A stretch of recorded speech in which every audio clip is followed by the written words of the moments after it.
SIM reap Cambodia में, और ये 14th सेंचुरी का ये टेम्पल्स हैं सारे। बहुत ही इंटरेस्टिंग जगह है, और इसके बारे में पूरा मैंने एक सफरनामा लिखा कैम्बोडिया का, सही और सही। उसमें बहुत ही ज्यादा तफसील से मैंने इसके बारे में सारा लिखा।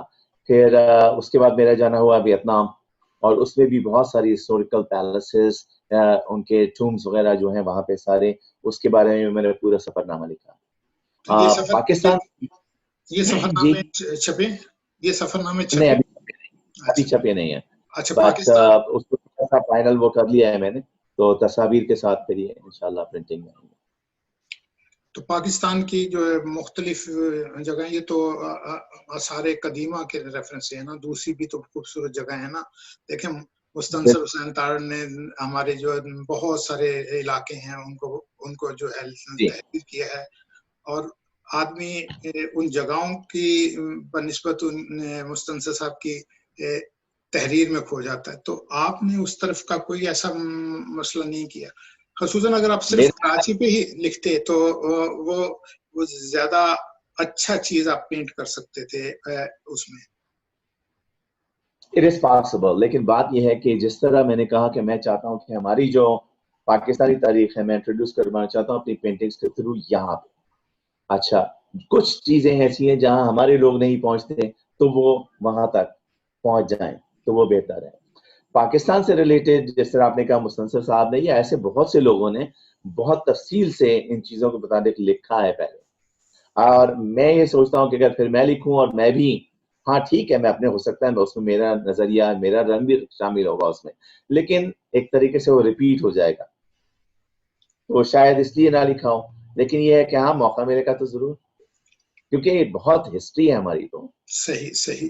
तो इरफान भाई, अब ऐसा है कि इससे पहले कि हम आपसे इजाजत लें, एक कोई खूबसूरत सी नज्म सुना दीजिए और फिर हम आपसे इजाजत। बिल्कुल, कोई वो उसी में से उसी तरह की सुना दीजिए जैसे कि जिससे कि आदमी को अपना घर और अपना वतन और वो जो चलिए वो सुन लीजिए, उसके लिए मुझे किताब की जरूरत हाँ, उसी तरह की कोई चीज सुना दीजिए। अब भी ऐसा होता होगा, सुना देता हूँ मैं। उन्वान है, अब भी ऐसा होता होगा। जी जी। कि तुम परदेश में रहने वालों, तुम भी तो ये सोचते होगे, देश में होता था जो कुछ, क्या अब भी ऐसा होता होगा? अब भी रोज स्कूल के बच्चे एक तराना गाते होंगे, हमदें गाई जाती होंगी, नहाते पढ़ते जाते होंगे, छुट्टी या वक्फे की घंटी जब भी बजती होगी, यारों चेहरे खिलखिल जाते होंगे, बच्चे शोर मचाते होंगे, बस्ते अपने हाथ में लेकर भाग के बाहर आते होंगे, चूरन वाले छोले वाले ठेले लेकर आते होंगे, उन ठेलों से बच्चे अब भी आलू छोले खाते होंगे, एक पठा गुब्बारे वाला बंदूकें भी लाता होगा, हिंडोला भी आता होगा, मेला सा लग जाता होगा, अब भी ऐसा होता होगा। वाह वाह वाह। और गली के लड़के वाले क्रिकेट बल्ला खेलते होंगे, एक किरमिच की गेंद से लोगों चौके छक्के लगते होंगे, ऊंचे घर की खिड़की यारों जब भी छन से टूटती होगी, बल्ले अपने हाथ में लेकर सब लड़के छुप जाते होंगे। ऊंचे घर वाले से लोगों, आप इसलिए हंसे कि आपने भी यही किया लगता है। ऊंचे घर वाले से लोगों लड़के अब भी जलते होंगे, ऊंचे घर वाली की जुल्फों पर वो अब भी मरते होंगे, पर्दा अब भी हिलता होगा, आंचल भी लहराता होगा, अब भी कोई दरवाजे पे चुप के आता होगा, अब भी ऐसा होता होगा। और ईद से पहले की रातों में मेहंदी अब भी लगती होगी, चूड़ी वाले अब भी आकर अपने तख्त सजाते होंगे, कुछ यारों को लाते होंगे, चूड़ी भी पहनाते होंगे, हाथ में लेकर हाथ किसी का जुमले कसते जाते होंगे। और ईद जो आती होगी यारों, कुछ मेहमान आ जाते होंगे, लोग हमारे घर पर यारों मीठा खाने आते होंगे, धोबी भी आ जाता होगा, सक्का भी आ जाता होगा, ईदी लेने वालों का एक मेला सा लग जाता होगा, अब भी ऐसा होता होगा। और घर के दरवाजे पर जब भी आहट होती होगी यारो, माँ की नजरें उठती होंगी, बहना खुश हो जाती होगी, अब्बा भी अपने कमरे से उठकर बाहर आते होंगे, हर कोई ये सोचता होगा शायद बेटा आया होगा, और छोटा भाई दरवाजे की कुंडी आकर खोलता होगा, और गली में कुछ भी न पाकर जाने क्या कुछ सोचता होगा, जाने कब तक रोता होगा, अब भी ऐसा। वाह वाह वाह वाह। यही तो मैं कह रहा था कि मुझे आपका यही तो रंग पसंद है, जो जो आप जिस अंदाज में पढ़ते हैं और जिस अंदाज में लिखना, तो एक अपनी जगह पे आर्ट है, लेकिन उसको पढ़ना अपनी जगह पे एक आर्ट है। तो इरफान मुर्तजा भाई, आपने अदबिस्तान को